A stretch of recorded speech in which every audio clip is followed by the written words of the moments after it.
Big Boss Malayalam season 7 live അപ്ഡേറ്റിലേക്ക് പോകാം. ഒരു പ്രൊമോ ഏഷ്യാനെറ്റിന്റെ യൂട്യൂബ് ചാനലിൽ വന്നത് എല്ലാവരും കണ്ടു കാണും. അതിന് കാരണമായ സംഭവങ്ങൾ ലൈവിൽ ഇപ്പോൾ നടന്നിട്ടുണ്ട്. സംഭവം മറ്റൊന്നുമല്ല, നോമിനേഷനുമായിട്ട് ബന്ധപ്പെട്ട് എല്ലാവരും ലിവിംഗ് ഹാളിൽ വന്നിരിക്കുന്ന സമയത്ത് നോമിനേഷൻ കഴിഞ്ഞിട്ടും ബിഗ് ബോസ് അവിടെ ഇരിക്കാൻ പറയുന്നുണ്ട്. ആ സമയത്ത് നമ്മുടെ രേണു സുധി ഇങ്ങനെ പതിയെ തലവേദനയാന്ന് പറഞ്ഞ് അവിടെ കിടക്കുന്നു. അപ്പോൾ ക്യാപ്റ്റനോട് പറഞ്ഞപ്പോൾ ക്യാപ്റ്റനും അത് അഗ്രി ചെയ്യുന്നുണ്ട്. ഓക്കെ, തലവേദനയാണെങ്കിൽ കുഴപ്പമില്ല എന്ന് പറയുന്നു. അപ്പോൾ ഷാനവാസിന്റെ കൂടെ ഇരുന്ന ആൾക്കാർ അവിടെ ഇരുന്നുകൊണ്ട് വിളിച്ചു ചോദിക്കുന്നുണ്ട്, ഷാനവാസിന് തലവേദനയാണെന്ന് പറഞ്ഞപ്പോൾ നിങ്ങൾ ഇതുപോലെ അല്ലല്ലോ പറഞ്ഞത് എന്ന് പറയുന്നുണ്ട്.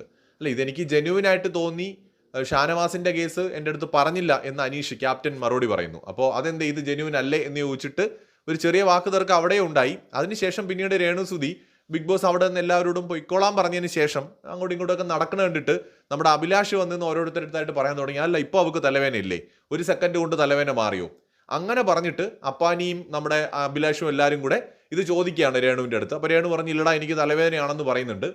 പിന്നീട് അങ്ങോട്ടും ഇങ്ങോട്ടും കൂടെ ആ പേരും പറഞ്ഞ്, നിനക്ക് തലവേദന ഇല്ല, നീ കള്ളം പറഞ്ഞതാണ്, നീ അഭിനയിച്ചതാണെന്നും പറഞ്ഞുകൊണ്ട് അഭിലാഷ് കയറി റൈസ് ആവുന്നു. അപ്പാനിയൊക്കെ ഒന്ന് ദേഷ്യപ്പെടുന്നെങ്കിലും കൂടുതൽ റൈസ് ആയത് അഭിലാഷാണ്.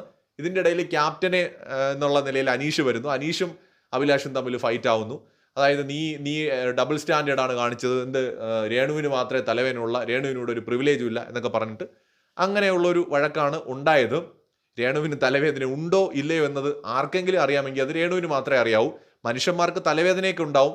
തലവേദന ഉണ്ടായിട്ട് പെട്ടെന്ന് പോകാം. ചിലപ്പോൾ ചെറിയ തലവേദന വിട്ട് നിൽക്കുന്ന തലവേദനയാവാം.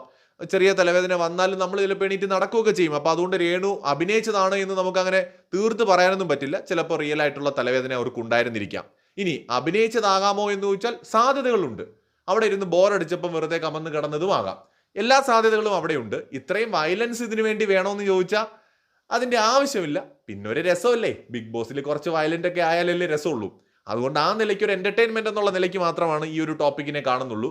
വന്ന ദിവസങ്ങളിൽ തങ്ങളുടേതായിട്ടുള്ള ഒരു വ്യക്തിമുദ്ര ബിഗ് ബോസിന്റെ ഉള്ളിൽ പതിപ്പിക്കാനുള്ള കണ്ടസ്റ്റൻസിന്റെ ഒരു ത്വരയുടെ ഭാഗമായിട്ട് ഉണ്ടാവുന്ന ചില വഴക്കുകളും മറ്റുമൊക്കെ ആയിട്ട് മാത്രമാണ് ഇതിനെ കാണുന്നത്. അതിനപ്പുറം വലിയ വാല്യൂ ഒന്നും ഇതിനിപ്പോൾ കൊടുക്കുന്നില്ല.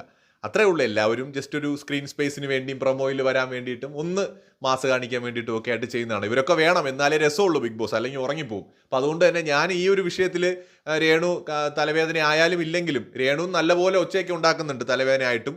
സോ അത് വന്നിട്ട് അനുമോൾ ആരോ ചോദിക്കുന്നുണ്ട്, തലവേദനയാണെങ്കിൽ എങ്ങനെയാണ് ഒച്ച ഉണ്ടാക്കാൻ പറ്റുക. അതും പറ്റും, അങ്ങനെയും പറ്റുന്നവരുണ്ട്. ഇപ്പം നമുക്ക് തലവേദന വന്നാലും ദേഷ്യം വന്നാൽ നമ്മൾ ദേഷ്യപ്പെടും.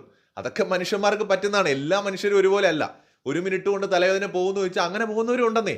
ഏതാനും സെക്കൻഡുകൾ തലവേദന എടുത്തിട്ട് പോകുന്ന മനുഷ്യന്മാരുണ്ട്. അപ്പോൾ അതുകൊണ്ട് രേണു ആയതുകൊണ്ട് രേണു സുധി ചെയ്യുന്ന എല്ലാം തെറ്റാണ്, രേണുവിന് കുറേ നെഗറ്റീവ്സ് ഉണ്ട് എന്ന് പറയുന്നത് ശരിയല്ല. പക്ഷെ അതേ സമയത്ത് തന്നെ അവിടെ മറ്റൊരു പോസിബിലിറ്റി തള്ളിക്കളയാൻ പറ്റില്ല. മറ്റൊരു സൈഡും ഉണ്ട്, രേണു അഭിനയിച്ചതും ആകാമല്ലോ, ഇത് ബിഗ് ബോസ് ആണ്. അതുപോലെ ഷാനവാസ് തലവേദന എടുത്തു എന്ന് പറഞ്ഞതും സത്യമായിരിക്കും. അപ്പോൾ സ്വാഭാവികമായിട്ടും അവരത് ക്വസ്റ്റ്യൻ ചെയ്തു. ഇത്രയും വലിയ വയലൻസ് ഒന്നും വേണ്ടായിരുന്നു എന്ന് മാത്രമേ എനിക്ക് തോന്നിയുള്ളൂ. പക്ഷേ കൊള്ളാം, ഒരു കണ്ടന്റ് എന്നുള്ള നിലയ്ക്ക് കൊള്ളാം. പ്രേക്ഷകരുടെ വലിയൊരു അഭിപ്രായങ്ങൾ കമന്റ് ചെയ്യൂ.